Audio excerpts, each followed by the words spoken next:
ခြေတော်ဆုံးဥခ၍ယိုသည်စွာလျှောက်ထားအပ်ပါသည်ဗျာ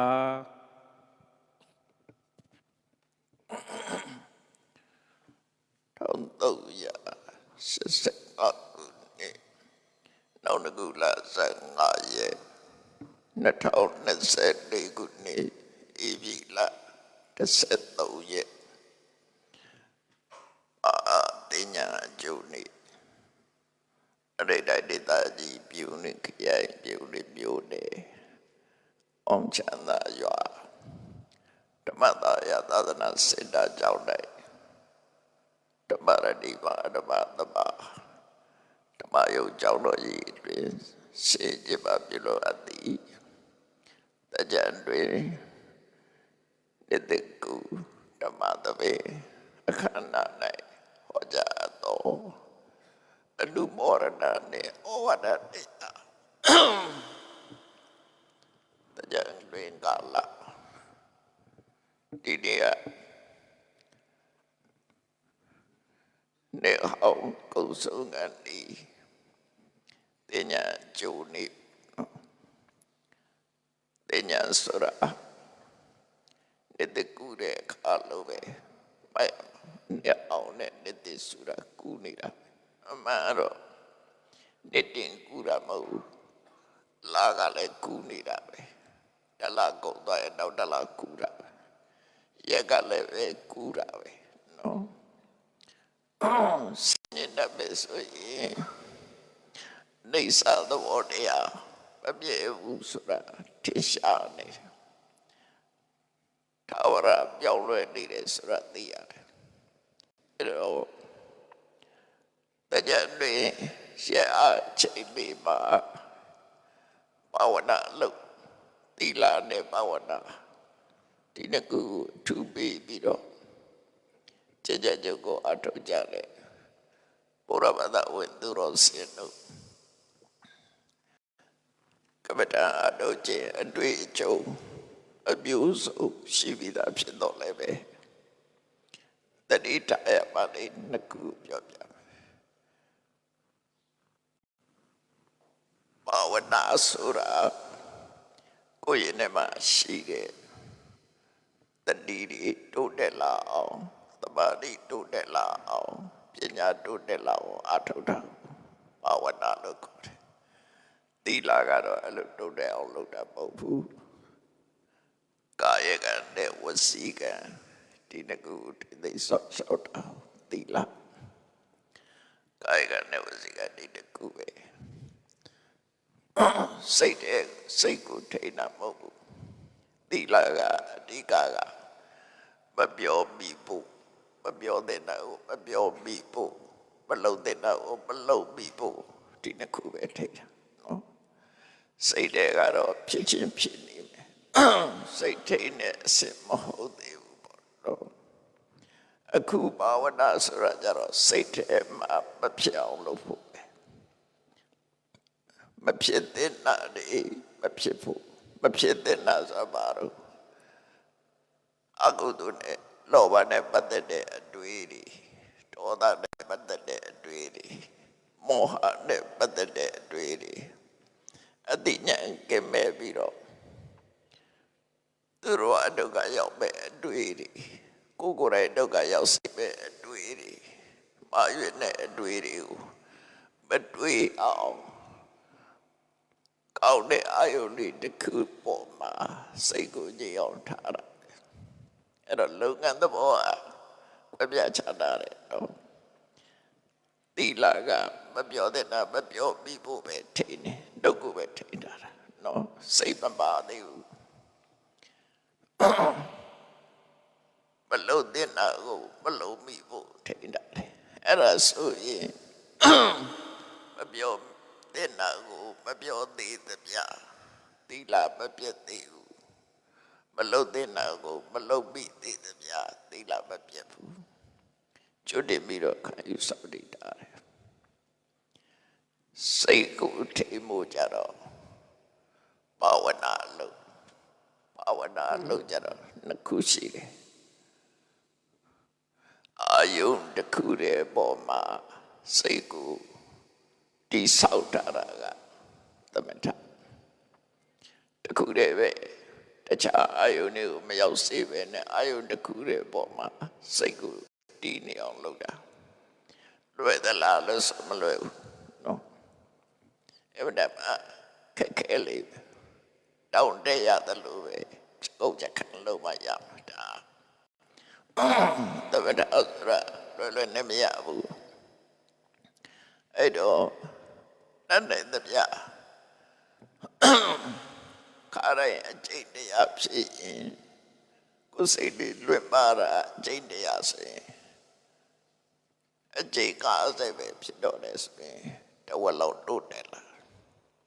အကျိတ်ရဲ့စိတ်လောက်ပဲစိတ်လွတ်တော့တယ်ဆိုအများကြီးတိုးတယ်လား95ရက်ခိုင်လို့တိုးတယ်လားအဲ့ဒီလိုတဖြည်းဖြည်းတိုးတယ်လားအောင်အာယုန်တစ်ခုခုပေါ်မှာစိတ်ကိုထားပြီးတော့ငြိမ်နေအောင်လေ့ကျင့်တာဥပမာမဲ့ဒီအလုံးသိကြတဲ့အတိုင်းအာနာပါနတတိဆိုတဲ့ကမ္မထံကိုအထုတ်တဲ့အခါမှာအာနာပါနဆိုတာ with the net ရှုသွင်းလိုက်တဲ့လေထုတ်လိုက်တဲ့လေရှုပြီးတော့သွင်းလိုက်တဲ့လေထုတ်လိုက်တဲ့လေအဲ့ဒီနှစ်ခုပေါ်မှာတတိစိုက်ပြီးတော့ဖြစ်ပေါ်လာတဲ့သမာဓိကိုအာနာပါနတတိသမာဓိလို့ခေါ်တယ်တတိကရှေ့ကသမာဓိကနောက်ကနော်အဲ့တော့ခါတိုင်းလေလေးဆိုတာ24နာရီရှုနေကြတာပဲသို့တော့ကိုယ်နှကောင်းကိုစိတ်ရောက်တဲ့အခါကမရှိသလောက်ပဲလူတွေက24နာရီအသက်ရှင်နေသေးတော့လေတဏှာကြီးပြည့်အောင်တတိမရကြဘူးမေ့နေတယ်အဲ့ဒါကိုပြောတာတတိလွတ်နေတယ်လို့ပြောဒီပြည့်နေရာတွေတော့တတိရခြင်းရမှာပေါ့အလိုလိုအမဲအရေးတတိရမယ်တခြားကိစ္စတွေတတိရသို့တော့ထွက်လေဝင်လေပေါ်မှာတတိမရှိဘူးလို့ပြောအဲ့ဒီတတိကိုပြန်လီပြီးတော့ကိုယ်နာတိပြကရှူသွင်းနေတဲ့လေထုတ်လိုက်တဲ့လေထွက်တော့တဲ့အချိန်လေးမှာအာယုဆိုင်ပြီးတော့တတိနဲ့နေတာအာနာပါနတတိလို့ခေါ်တယ်အဲ့ဒီတတိလေးပေါ်မှာအခြေဆိုင်ပြီးတော့တတိရဲ့စွမ်းအားနဲ့စိတ်ကိုတခြားအာယုမရောက်အောင်သမာဓိဆိုတာထူထောင်တာသမာဓိကတခြားအာယုမရောက်အောင်ထိန်းတာတတိကအာယုကိုယူပေးတာဒီနှစ်ခုကမတူဘူးနော်တတိကအာယုကိုယူပေးတာစိတ်ကိုအတိအကိုပို့ပေးတာတတိအဲ့ဒီပေါ်မှာစိတ်ကလေးကပေးထွက်မသွားအောင်ထိန်းတာကသမာဓိတတိကခေါ်ယူလိုက်တာ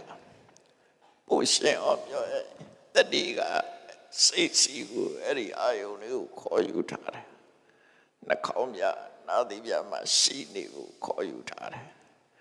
ခေါ်ယူထားတာထိန်းတာမဟုတ်ဘူးနော်ခေါ်လိုက်တာခေါ်လိုက်ပြီးတော့သမာဓိကထိန်းထားတာပေါင်းပြီးတော့လှုပ်လို့တာဒါကြောင့်မို့ရသဗျာဟောတဲ့အခါမှာအယံပိခောအာနာပါနတတိသမာဓိထီအောင်ဟောတော့အယံခောအာနာပါနတတိသမာဓိ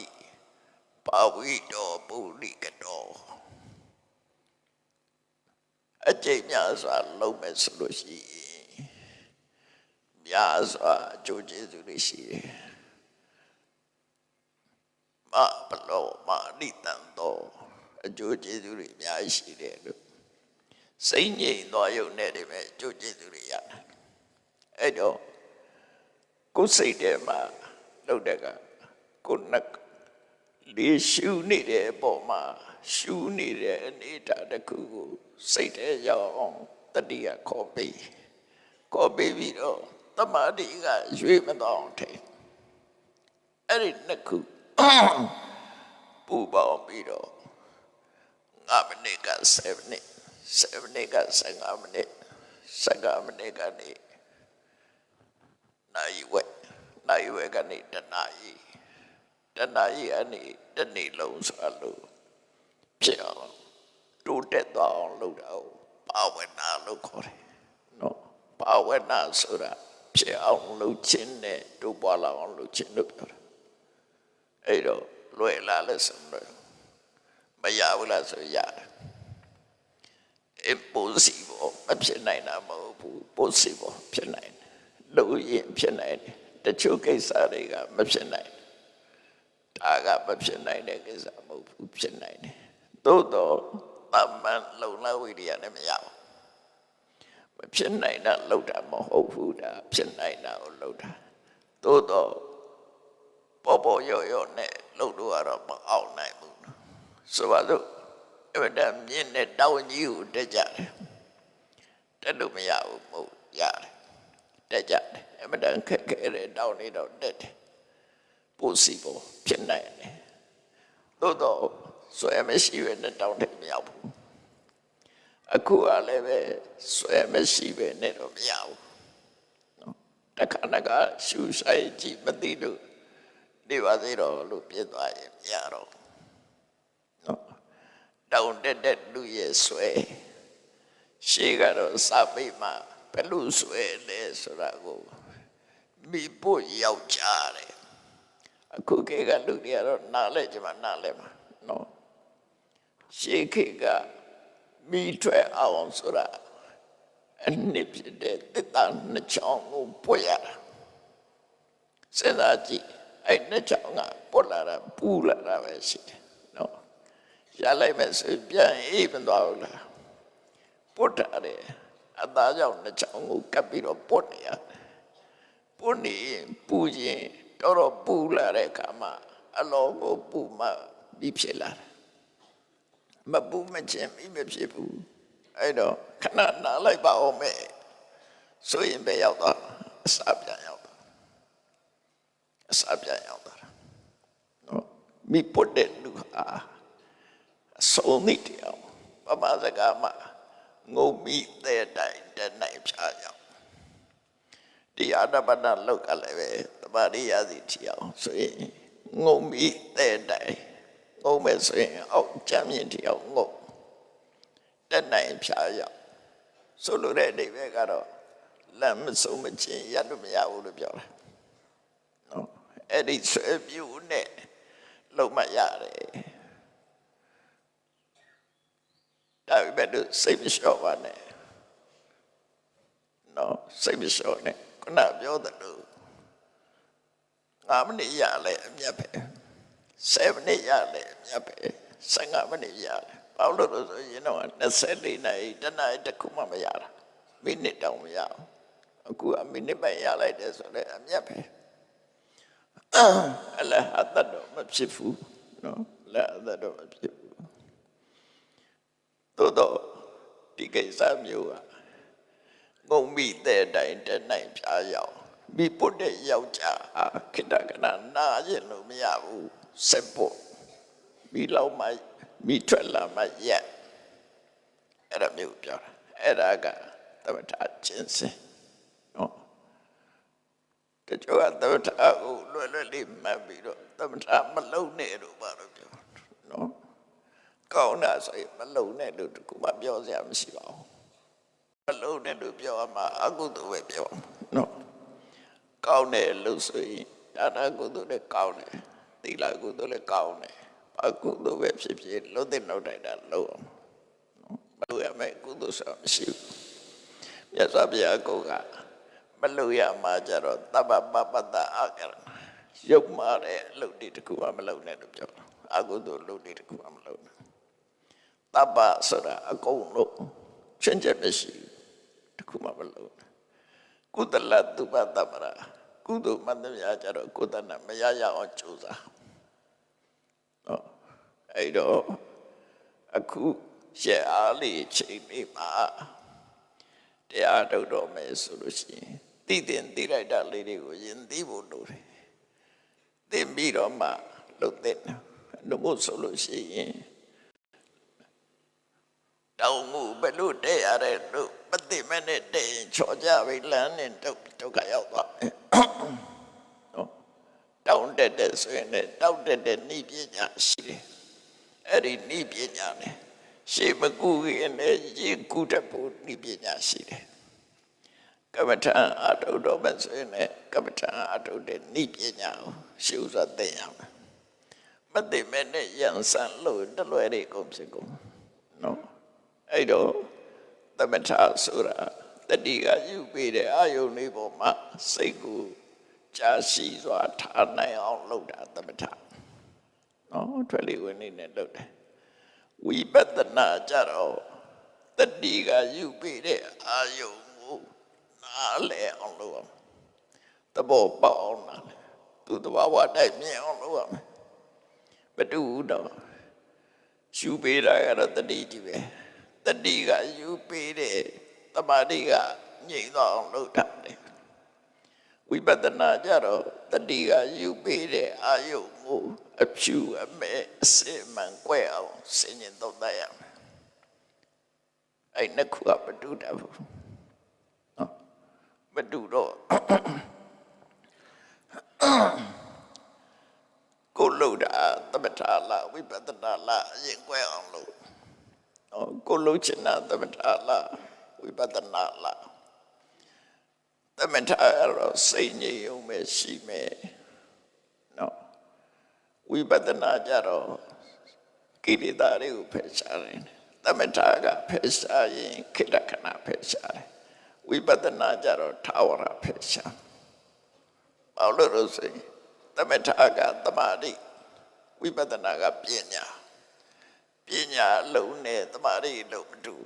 အဲ့ဒါကွဲဖို့လိုတယ်ဘုန်းကြီးတို့ငယ်တော့တရားထုတ်တော့သမထနဲ့ဝိပဿနာမကွဲခဲ့ဘူးမှန်တိုင်းပြောရမယ်ဆိုရင်စားရတော့သိတယ်လေသမထဝိပဿနာတကယ်လက်တွေ့လုံးတဲ့အခါကျတော့သမထနဲ့ဝိပဿနာမကွဲတော့နော်ကွဲအောင်လုပ်တယ်ကိုလုပ်တာသမထလားဝိပဿနာလားရောထွေးနေတတ်တယ်အဲ့ဒါကြောင့်မို့သမထလုပ်မယ်ဆိုရင်တတိယူပေးတဲ့အာယုံကိုစိတ်ငြိမ်အောင်မဲ့ကြိုးစားတောင်းတွေမြောက်တွေမတွေ့နဲ့တခုတည်းပေါ်မှာစိတ်ကိုထားဧကကတာ one pointedness point တခုတည်းမှာစိတ်ကိုငြိမ်အောင်နေအောင်အဲ့ဒါသမထဝိပဿနာကြတော့အဲ့ဒါတော့မဟုတ်ဘူးတတိကယူပေးတဲ့အာယုံရဲ့သဘောတဘာဝကိုသိရှိနားလည်အောင်စဉ်းစားလိသိလိမစဉ်းစားရမရအောင်တချို့ကမ္မဋ္ဌာန်းဆရာတွေကဟောတယ်ကမ္မဋ္ဌာန်းနဲ့မတွေးနဲ့တဲ့မတွေးနဲ့ဆိုတာဘာကိုလဲလောကကြီးမှာမတွေးတဲ့နာရှိတယ်တွေးတဲ့နာရှိခွဲတော့ပြောရတယ်မတွေးနဲ့ဆိုတာအိမ်ကိုပြန်မတွေးနဲ့လောဘနဲ့မတွေ့နဲ့ဒေါသနဲ့မတွေ့နဲ့မောဟနဲ့မတွေ့နဲ့အတိတ်ကအဲ့ဒီပြန်မတွေ့နဲ့အဲ့လိုပဲပြောမတွေ့နဲ့လို့ပြောလို့တွေ့ရမယ်အပါတော့ကိုရှုမှတ်နေတဲ့အာယုံတော့တွေ့ရမယ်နော်ကိုကြည်နေတာကိုလုံနေတာကိုတော့တွေ့ရလိမ့်မယ်ဟုတ်လားမဟုတ်လားတွေ့ရမှာနော်တွေ့တာကိုသမသင်္ကပ္ပလို့ခေါ်ရတယ်နေရာမှာ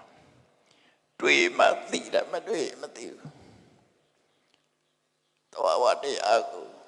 တွေ့မှသိမယ်အဲ့ဒါကြောင့်သမသင်္ကပ္ပနော်ပြီးတော့ကပ္ပဋ္ဌာန်းအထုခသာမှာပစ္စုပန်ဆက်ဆက်ကြီးကိုသိအောင်လုပ်ရမယ်ဆိုမဖြစ်နိုင်ဘူးနော်ရင်ကျက်လာတဲ့ကတော့သူဖြစ်လာအစပဒမတော့ပညာနဲ့ဒီနဲ့သွားရတယ်သူပညာဆိုတဲ့နေရာမှာဝိပဿနာကမ္မဋ္ဌာန်းအားထုတ်တဲ့အခါမှာကိုယူလိုက်တဲ့အာယုန်ဒီသဘာဝအာယုန်ဖြစ်ရမယ်တတ္တဝါဆိုတဲ့အမြင်နဲ့မကြည့်နဲ့တော့နော်ရုပ်ဆိုတဲ့သဘောတရားနာမ်ဆိုတဲ့သဘောတရားရှုတော့ငါပဲကြည့်တော့အဲ့ဒီမဲ့သဘာဝတရားသက်သက်အနေနဲ့မြင်အောင်လုပ်မယ်အဲ့ဒါကြောင့်ညာမြင်ဖြစ်ပါအဲ့တော့အခုသမထတော့လွတ်တတ်ကြပါလိမ့်မယ်ဝ ဝိပဿနာအကြောင်းလေးကိုနည်းနည်းပြောမယ်နော်အဲ့စာရွက်လေးတွေဝေထားတာကိုဘာဖြစ်လို့စာရွက်လေးတွေဝေထားရတယ်လဲအလုံးလုံးတော့မယ်ဆိုရင်ကားမောင်းလို့ရှိရင်ဘာလို့ရလဲ how to drive ကားဘယ်လိုမောင်းရမလဲဆိုတာသင်ရတယ်လေ how to drive ကောင်းဘယ်လိုမောင်းရမလဲဆိုတာမသိမဲနဲ့တက်ကားမောင်းရင်တိုက်ကုန်မှာပေါ့ဘာပဲဖြစ်ဖြစ်သင်ရမယ်တောင်းတက်ရင်လည်းပဲ how to climb up သင်ရမယ်တောင်းတက်နည်းကိုသင်ရမယ်ရေကူးခြင်းနဲ့ရေကူးနည်းကိုသင်ရမယ်အခုလေဝိပဿနာတရားထုတ်တော့မယ်ဒါသမထမဟုတ်ဘူးဝိပဿနာကိုထုတ်ဖို့နော်ဝိပဿနာတရားထုတ်မယ်ဆိုရင် how to practice how to meditate သင်ကိုသင်ရမယ်မသိရင်သမထလားဝိပဿနာလားမကွယ်တော့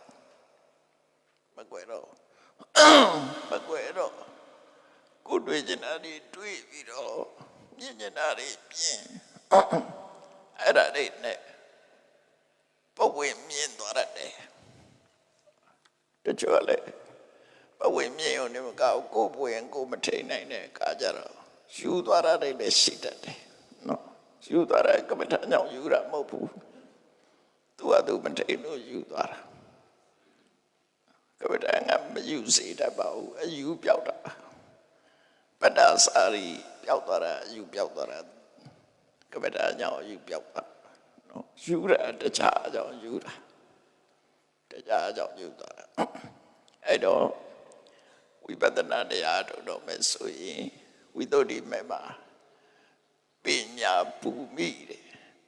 ဝိပဿနာပညာရဲ့ဘူမိသူရဲ့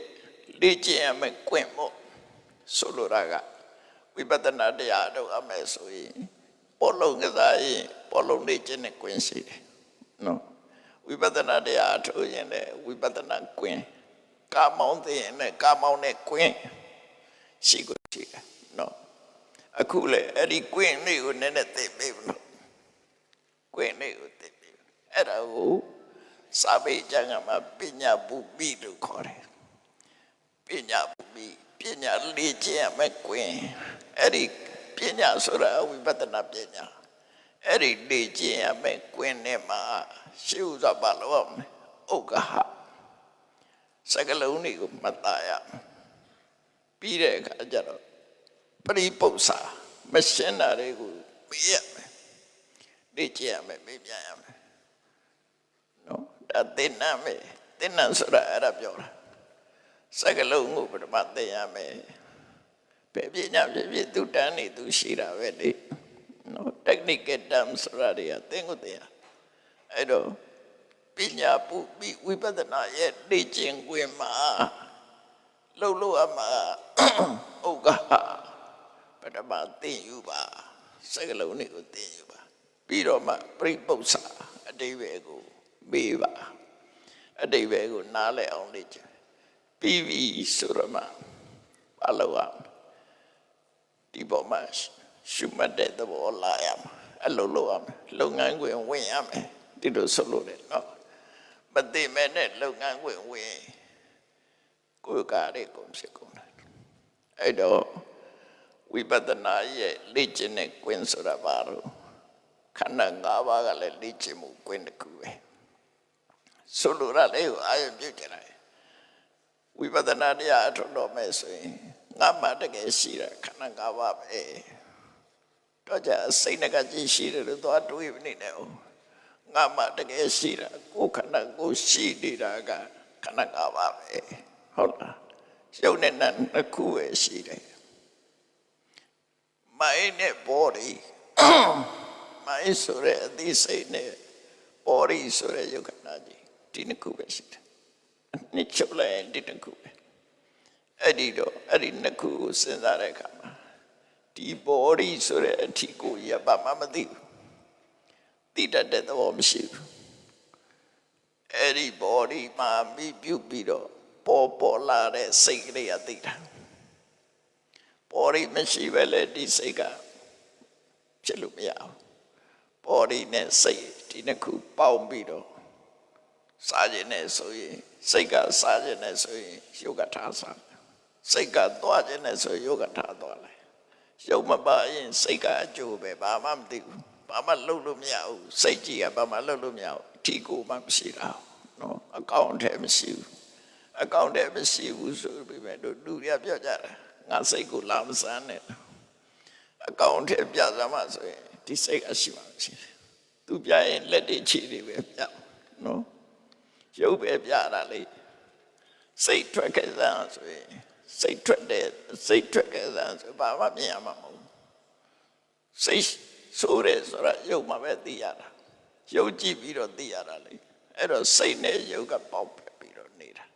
စိတ်ခိုင်းတာကိုရုပ်ကလှုပ်နေတယ်စိတ်နဲ့ရုပ်နဲ့အပြန်အလှန်ထောက်ကူပြုပြီးတော့လှုပ်ရှားနေတယ်အဲ့ဒီတည်းမဲ့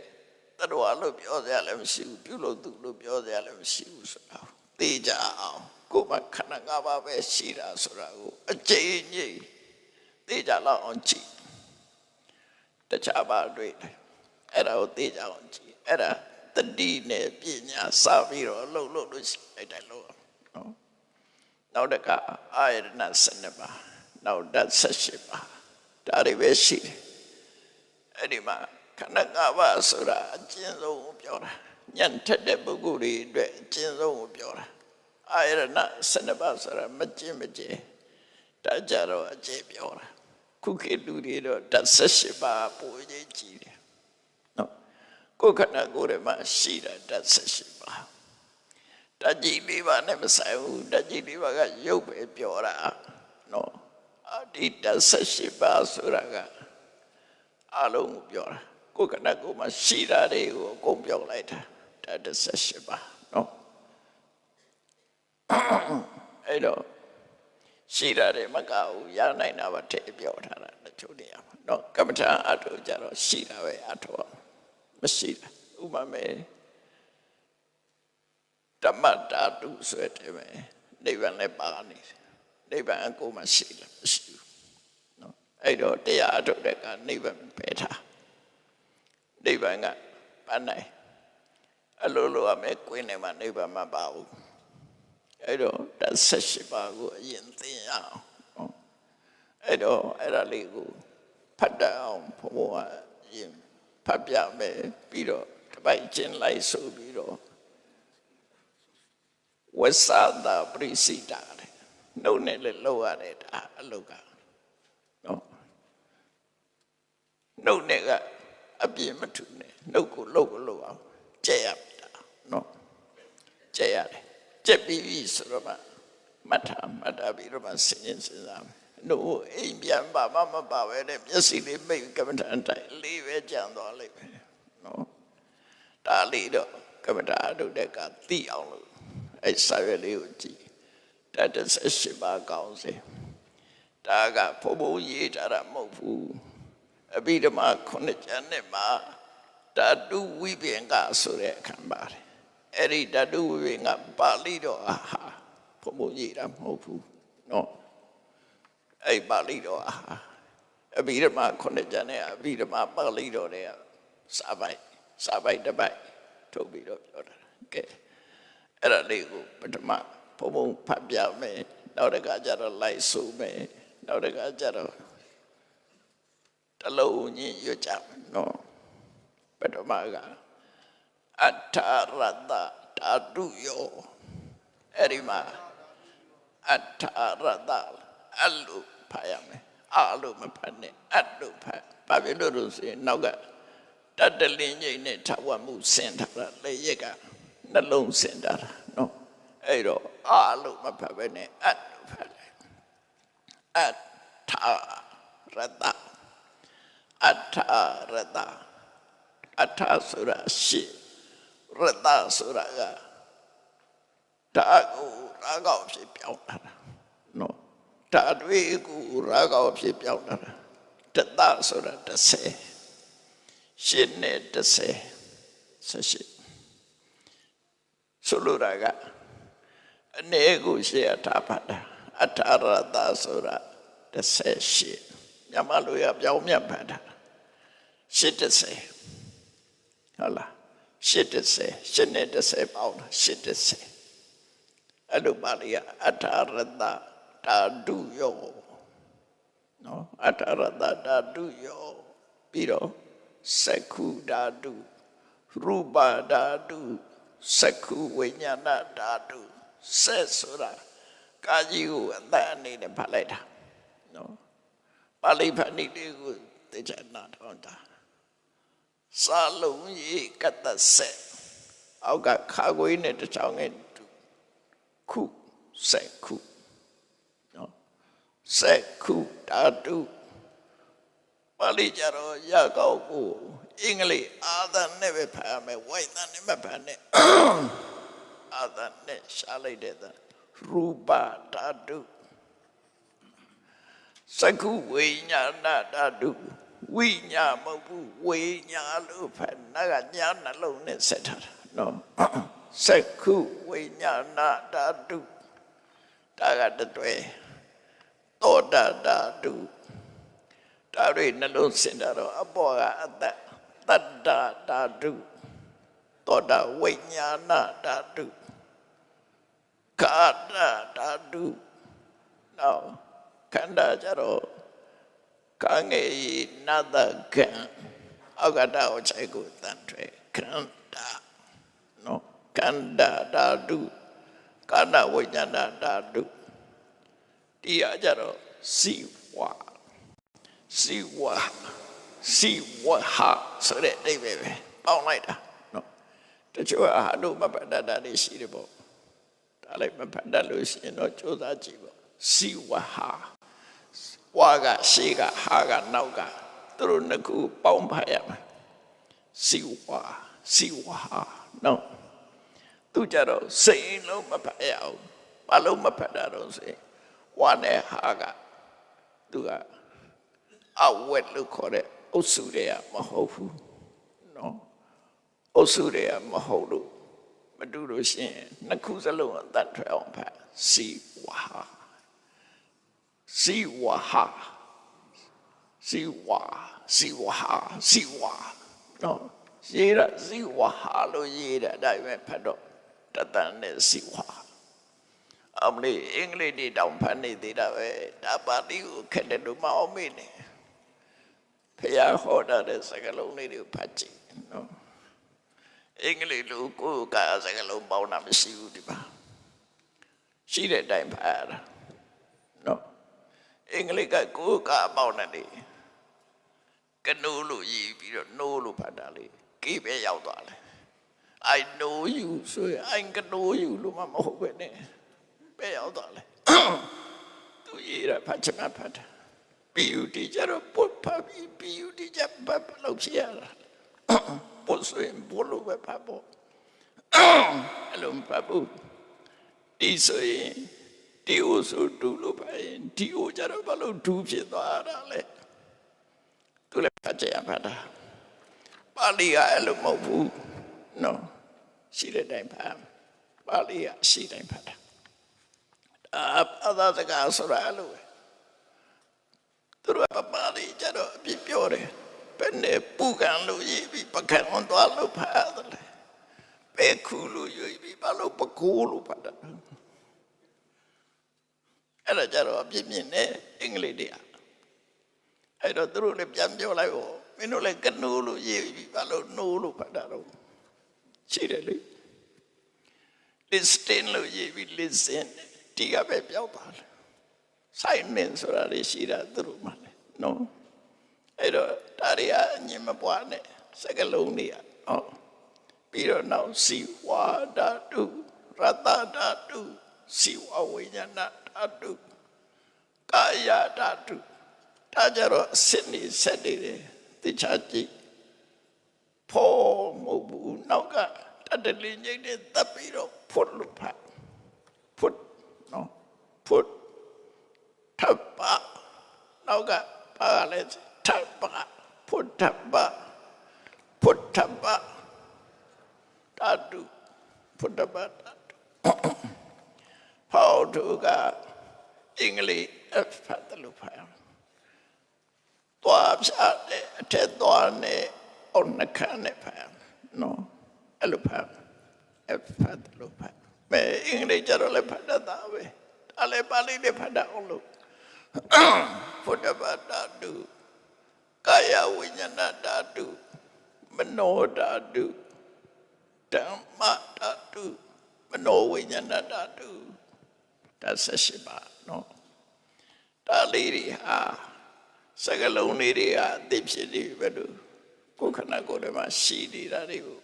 ထုတ်ထားတာနော်လူတိုင်းမှာရှိတာတွေကိုထုတ်ပြထားတာကဲအဲ့ဒီတော့လိုက်ဆိုကြည့်အထာရတဓာတုယော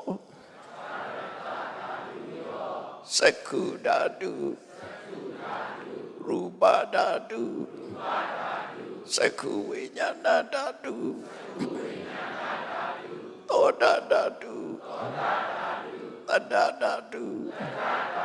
သောတာဝိညာဏဓာတု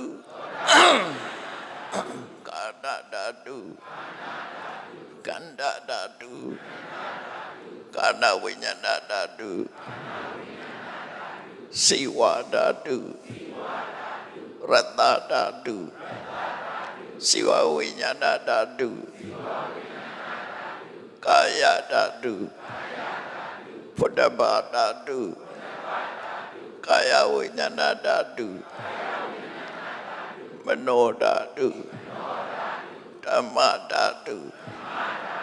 မနောဝိညာဏဓာတုကဲသုံးခေါက်လောက်ဖြည်းဖြည်းလေးဆိုကြည့်ပါအတ္တရတ္တဓာတုယောစကုဓာတု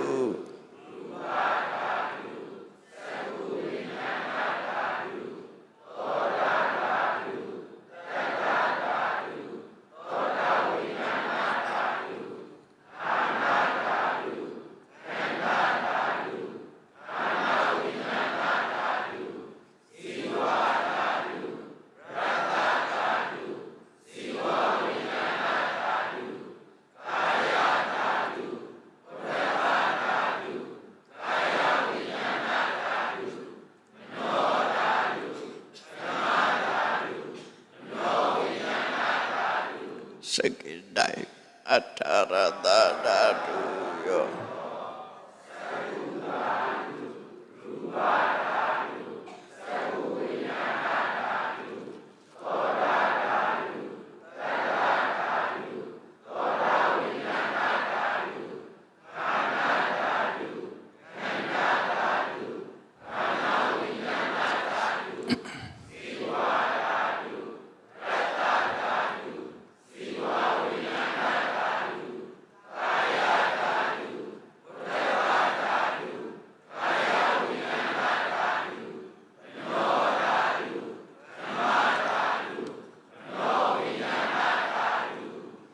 အထာရတဓာတုယော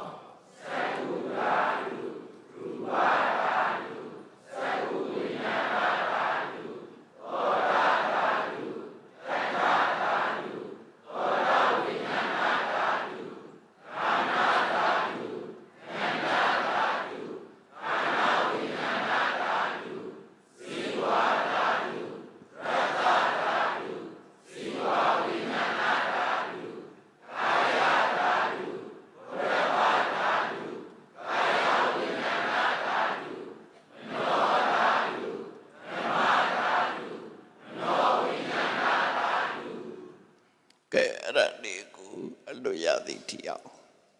ဖတ်တာပေါ့နော်ကျက်တယ်ဆိုတာအကျဉ်းချင်းဖတ်တာအကျဉ်းချင်းဖတ်လိုက်ရင်အမိသွားလိမ့်မယ်နော်အဲ့ဒီမှာအတိပ္ပယ်လေးနည်းနည်းပြောမယ်နောက်ရကြပါအကျဉ်းထပ်ပြောပြဓာတုဆိုတာတဘာဝလို့နေပဲရတယ်နော်ပပကဘာသာမပြန်မဲနဲ့ဓာတ်လို့ပြန်တာဓာတ်လို့ဆိုတာဓာတုဆိုတဲ့စကားလုံးကိုဓာတ်လို့ပြောလိုက်တယ်ဆိုလို့တဲ့အဓိပ္ပာယ်ကရသော်ပြဆိုလို့တဲ့အဓိပ္ပာယ်ကဒါဟာ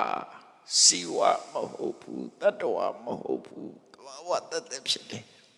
အဲ့ဒါကိုဆိုလို့တယ်နော်တတ္တဝမဟုတ်ဘူးဆိုတာဒီကဓာတုဆိုတာတတ္တဝမဟုတ်ဘူးတဘာဝတရားတသက်တာဖြစ်တယ်သူတဘာဝနဲ့သူကြောင်းသူပေါ်လာတာနော်တဘာဝတသက်ဖြစ်လာ ရေဆိုတာတတ္တဝါမဟုတ်ဘူးလေသူသဘာဝတိုင်းဖြစ်လာတာလေလို့ကိုလို့တာလည်းမဟုတ်ဒါပဲလို့ဘုရားသခင်ဖန်ဆင်းတဲ့လို့တချို့ကပြောကြတယ်ပေါ့နော်မိဆိုတာလည်းသူသဘာဝပဲသူဖြစ်လာသူအကြောင်းနဲ့သူဖြစ်လာအဲ့တော့အခုပြောတဲ့အရာတွေဟာ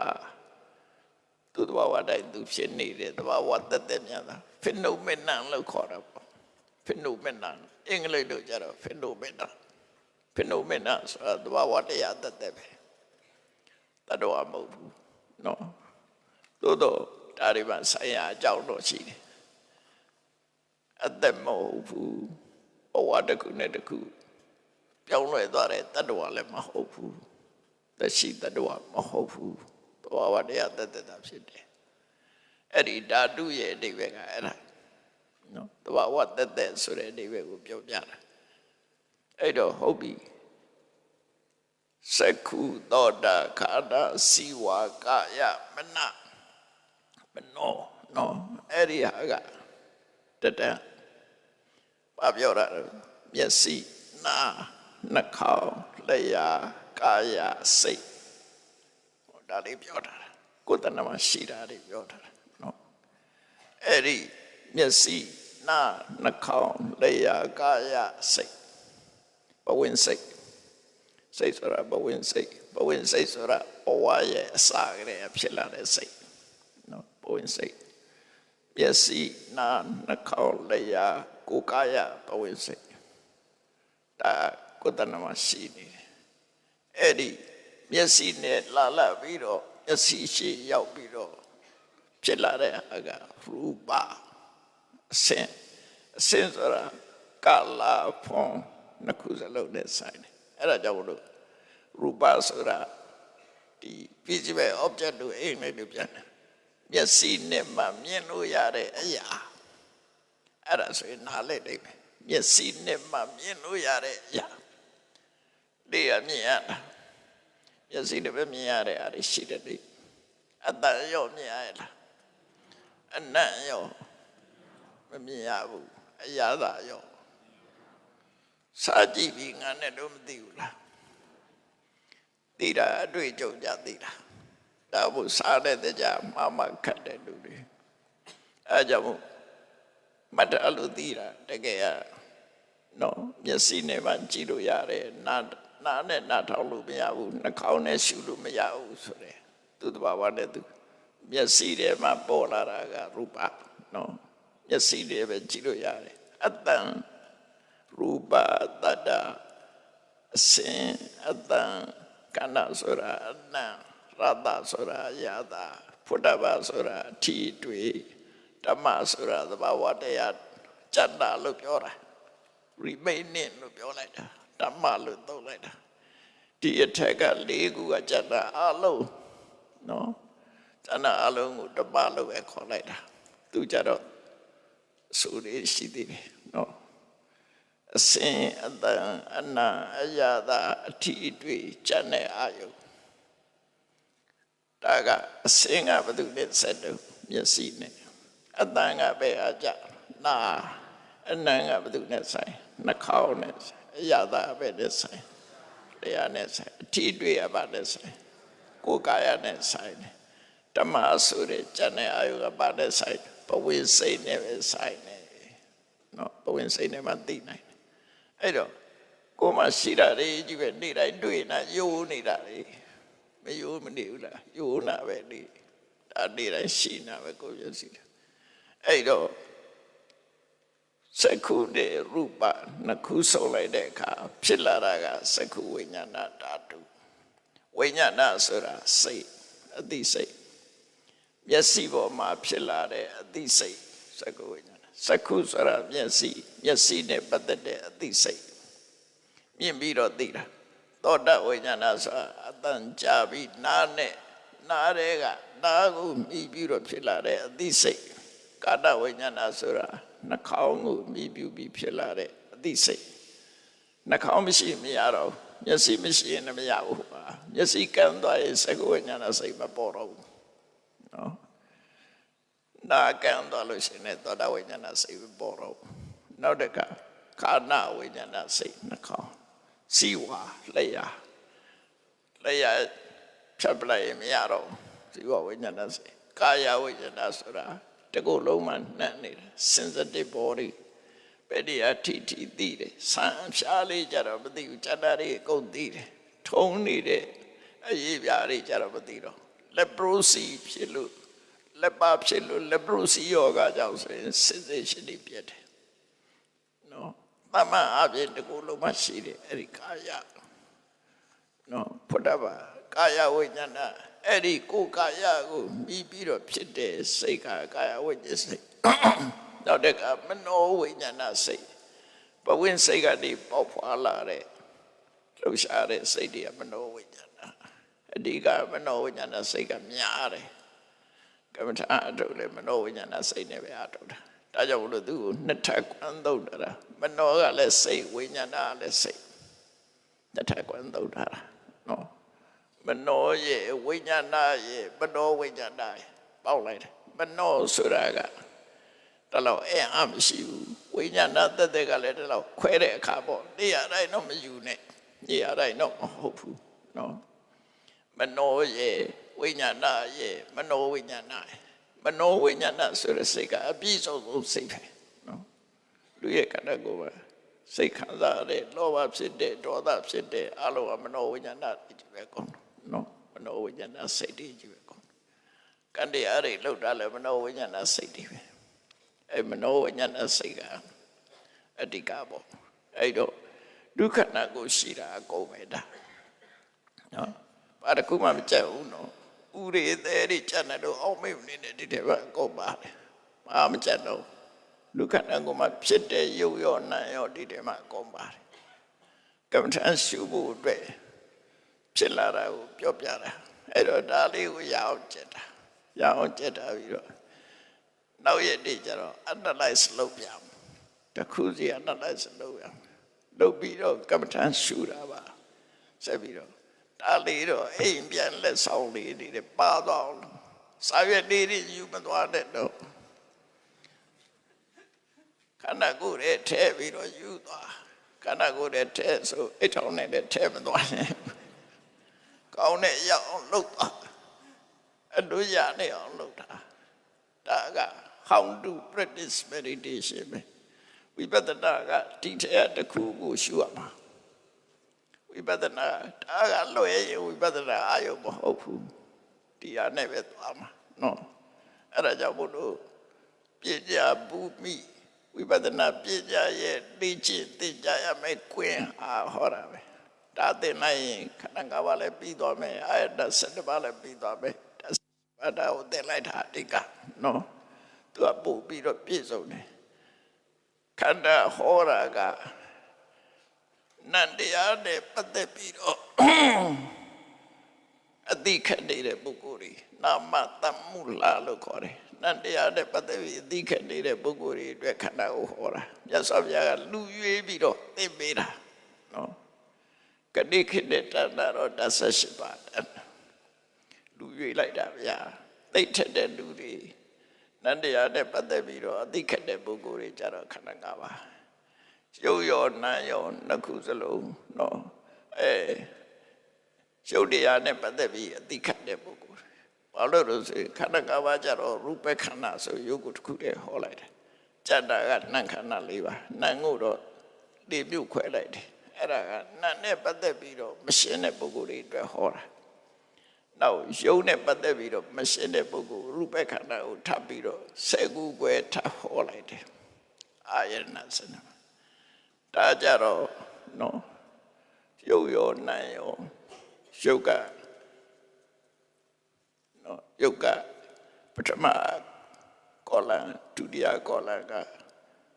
ပထမကောလံမှာလည်းပဲနန္တရားပါတယ်ဒုတိယကောလံမှာလည်းအောက်ဆုံးကတော့နန္တရားတွေပါတယ်ရုပ်နာမ်မြပြီးတော့ဟောလိုက်တာရုပ်ရောနာမ်ရောမြနှစ်ခုလုံးအတွက်ဟောပေးထားတာဒါ analyze လုပ်တာနော်အဲ့တော့ဒါလေးကိုမပြီးအောင်ကြိုးစားပြီးတော့ယင်းနဲ့ရောက်ပြီးဆိုတဲ့အခါကျတော့မှနောက်ရက်တည်းကျတော့အသေးစိတ်ရှင်းပြပြီးတော့သူ့ရဲ့ connection ဘယ်လိုကမ္မထန်ရှုရမယ်ဆိုတာလေးကိုနောက်ရက်ဒီကျမသိပြီဒီနေ့တော့ဒါလေးကိုရအောင်ကျင့်ထားကြအောင်နော်ဒါကြောင့်တရားချစ်ခင်သူတို့စီပြိဿပေါင်းတို့ဝိပဿနာတရားထုတ်တော့ပဲဆိုရင်ဝိပဿနာရဲ့အာယုဖြစ်တဲ့တရားတွေကိုအရင်သိယူရမှာဖြစ်တယ်အနုမို့လမ်းချော်နေတတ်တယ်ဒါတွေကိုသိပြီးတော့မှသဘာဝတရားတွေကိုသိရှိနားလည်အောင်အာထုတ်ခြင်းဖြင့်မိမိတို့လူရှိတဲ့နိဗ္ဗာန်ချမ်းသာကိုယ်စီကိုယ်ငါမျက်မှောက်ပြုနိုင်ကြပါစေ